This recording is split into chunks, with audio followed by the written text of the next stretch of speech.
नाज़रीन आदाब। शोबा बागबानी को फ़रोग़ देने की खातिर आज हमारे साथ हार्टिकल्चर ऑफिसर मंडी मौजूद हैं।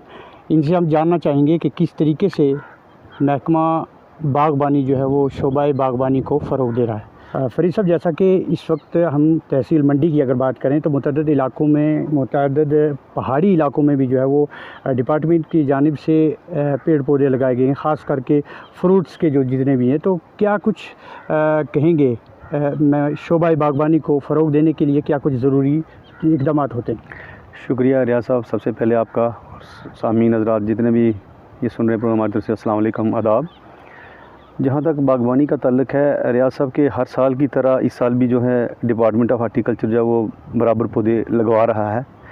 फ़र्क ये आया है कि सब पहले ये होता था कि पौधे सप्लाई मंगवाते थे और किसानों को तकसीम की जाती थी, लेकिन पिछले 2 सालों से 3 सालों से 2021-22 के बाद सरकार ने वक्तन फ़वक्तन जो है वो तब्दीलियाँ लाती है और इस तब्दीली के तहत जो है सरकार ने किसानों के हाथ में ये पूरा अख्तियार दिया कि किसान जो है वो ख़ुद ख़रीद कर पौधे लाएगा और वो महकमा की हदायत के मुताबिक लगाकर अपना बिल मुहैया करेगा और उसको आधी सब्सिडी जो है वो सरकार की तरफ से किसान को मिल जाती है।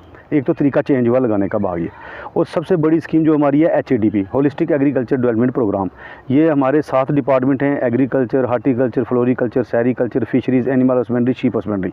ये 7 डिपार्टमेंटों को मिला के गवर्नमेंट ने एक प्रोग्राम बनाया, जिस प्रोग्राम के अंडर HADP नाम दिया गया। और इस प्रोग्राम के तहत ये सारे महकमे जो मिलकर हर पंचायत में हमने कैंप किए। पहले 3 दिन पिछले 2 सालों से कैंप कर रहे हैं, फिर 1 दिन एक पंचायत में कैंप कर रहे हैं। इस तरीके से लोगों किसानों को हम पूरी तरह अवेयरनेस दे रहे हैं। और इसके साथ साथ इस स्कीम के तहत जो है वो गवर्नमेंट ने अच्छे प्रोग्राम बनाए, जिसमें 50% सब्सिडी होती थी, लेकिन इस प्रोग्राम के तहत जो काम हो रहे हैं उसमें 80% सब्सिडी है।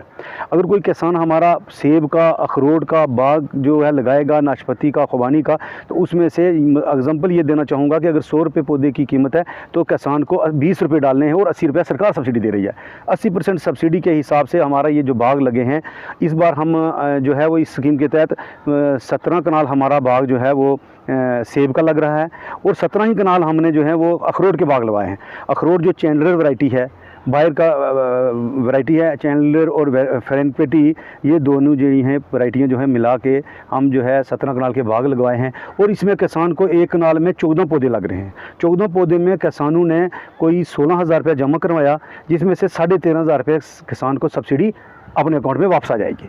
तो इस तरह से, और ये जो अखरोट है ये तीसरे साल फल देगा। और सेब भी जो है उसमें 2 लाख रुपए 1 कनाल की कीमत है, जिसमें से किसान को 1,60,000 रुपया वापस आ जाएगा और 40,000 रुपये इसमें से किसान को जेब से डालना है। तो ये बड़ी अच्छी स्कीमें हैं और किसान की फलाह व बहबूद के लिए बड़ी बेहतरीन स्कीम जो है मरकज़ी सरकार ने बनवाई और ये लागू होने जा रही है। इसका मकसद ये एम है, हमारा यही मकसद है सरकार का इन स्कीमों का, नई स्कीमों का लाने का, कि किसानों की इनकम जो है वो दुगनी हो और हमारा किसान जो है वो फूले फले खुशहाल हो। तो ये सबसे बड़ी बात है कि आपको पता है रियासत के जितने पौधे पहले लगते हैं वो कहीं 4 साल के बाद, कहीं 6 साल के बाद फल देना शुरू करते थे। लेकिन सेब का पौधा जो फल लग रहा है, पेड़ लग रहा है, वो इसी साल लगाते हैं तो उसी साल फ्रूटिंग में आ जाता है। लेकिन हम किसानों को मना करते हैं कि भाई पहले साल हमने फ्रूटिंग नहीं लेनी है, क्योंकि गाइडलाइन ये कहती है कि 3 साल तक पौधे को अपनी नशोनुमा, अपनी सेहत में तंदुरुस्त होने दो, उसके बाद फल ले लो। फिर भी किसान जो है वो बेजार रहता है। हम कहते हैं एक पेड़ पे 1-2 पेड़ फल ले लो, तो क्या आपको तसल्ली हो जाए। और हमारे किसान जो है चकतरू में, चंडक में, ये नीचे पूरे पुंछ के अंदर जी हमारा कोई 150 कनाल इससे पहले पिछले सालों 2 सालों में लग चुका है। और हमारे किसान जो है वो प्रोडक्शन पैदावार लेके उनको फल को बेच रहे हैं, और जिसमें आप किसी भी किसान का बाग देख सकते हैं और ये हमारे सामने सब कुछ होने जा रहा है। तो मंडी में इस वक्त डिपार्टमेंट की जानिब से कितने आर्चर जो है वो तैयार हैं कि जिनमें इस वक्त जो है वो फल आ रहा है, जिससे सेब हों या अखरोट हों?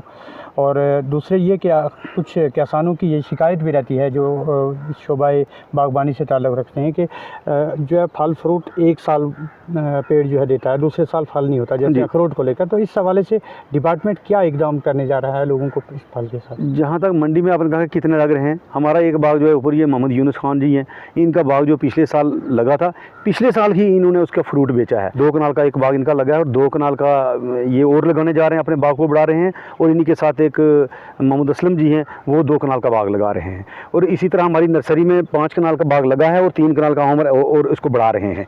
तो कोशिश तो सरकार की यही है कि किसानों को अच्छी चीज़ मिले, टू टाइप हो, अच्छी क्वालिटी, गुड क्वालिटी की अच्छी वैरायटीज़ के जो हैं वो बाग लगे। इसीलिए सरकार ने ये किसानों के ऊपर की छोड़ दिया है और इम्पेनल कंपनी जो रजिस्टर्ड कंपनी है गवर्नमेंट की, उनसे करवा रही है। आम सप्लायरों से ये पौधा नहीं लिया जा रहा है, इसीलिए नहीं लिया जा रहा है कि सर्टिफाइड जो पौधा हो, ताकि उसमें कोई कल खराबी या फ्रॉड ना निकले। जैसे आपने लोन की बात की है कि किसानों को जो है वो सब्सिडी भेज दिया जाता है और फिर उसके सब्सिडी के, तो इसको अदायगी के क्या कुछ किस तरीके से वो अदा कर सकता है? देखिए, अगर एक कनाल में देखिए जी, सेब के पहले जो पौधे आपने कहा या अखरोट के एक साल फल देते हैं, एक साल नहीं देते हैं, वो तो इसको एक पुराने किस्म के पौधे कहते हैं। वो इसलिए नहीं देते हैं, एक तो पौधा बहुत बड़ा है और वैरायटी भी वो कोई improved variety, high yielding varieties नहीं है।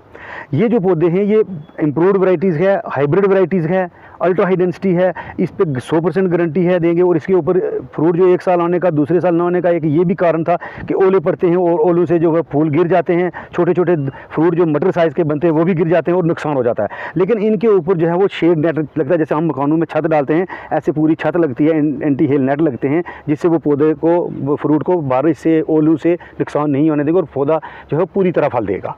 दीगर क्या क्या स्कीमें हार्टिकल्चर के ज़ेरे एहतमाम, जैसे किसानों को ट्रैक्टर दिए जाते हैं या फिर कुछ ऐसे कामकाज के लिए नौजवानों को जो है रोज़गार के मौके फराहम किए जाते हैं, तो उस हवाले से क्या कुछ? उस हवाले से मैं कहूँ कि ये जो आपने एक बात और कही, बीच में रह गई आपकी बात कि किसानों को इसमें क्या मिलेगा बेनिफिट, अदायगी कैसे करनी है पैसे की।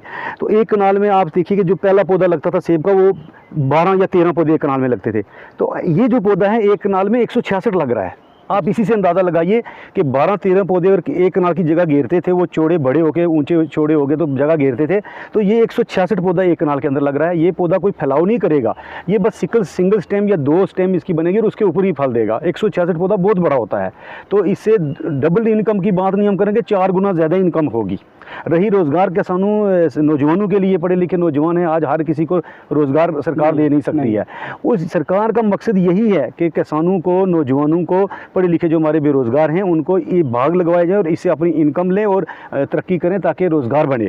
तो अपने आगे ये बल्कि लेबर रख के अभी काम करके अच्छे तरह से पैदावार ले सकते हैं। एक कनाल के बाग में कम से कम 2 लेबर का काम साल भर चलता रहता है।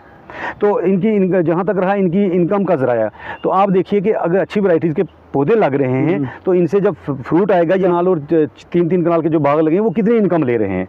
जो सरकार की तरफ से जितनी भी HADP स्कीम है, एग्रीकल्चर डिपार्टमेंट है या हमारा हार्टिकल्चर डिपार्टमेंट है, हम जो है 50% सब्सिडी जो है वो मशीनरी पे देते हैं, ट्रैक्टरों में। अच्छा, तो इस पे देते हैं। और रही बाकी स्कीमें, जैसे हमारी MIDH स्कीम है, मिड स्कीम है एक, उसमें भी उसके अंडर भी बाग लगते हैं। उसमें भी हम जो है, अगर किसी किसान का पुराना बाग लगा है तो वो किसान भाई अगर उस बाग के लिए कोई छोटा टिलर खरीदना चाहता है, स्प्रे पंप लेना चाहता है, उस पर भी हम सब्सिडी देते हैं। कोई दवाई खरीदना चाहता है, कोई पाइप लेना चाहता है पानी लगाने के लिए, उस पर भी 50% सब्सिडी मौजूद है। बाग लगाने का मतलब इतना नहीं है कि खाली खड्डे निकाले और पौधे निकाले, लगा दिए, छोड़ दिए। बाग का मतलब ये है कि जैसे माँ एक छोटे बच्चे की देखभाल करती है, इसी तरह किसान को अपने बाग की देखभाल करनी है और अच्छे तरीके से। ये भी नहीं है कि बहुत ज़्यादा मेहनत करनी है। मक्की और गंदम जो हम लगाते हैं उसमें बहुत ज़्यादा मेहनत करनी पड़ती है। इसमें सिर्फ यही है कि साल में 2 बार किसानों ने उसके दौर बनाने हैं, उसको स्प्रे करना है अगर ज़रूरत है। अगर ज़रूरत नहीं है तो हमारे पुंछ के अंदर स्प्रे भी नहीं होती है अभी, जैसे कश्मीर में स्प्रे होती हैं।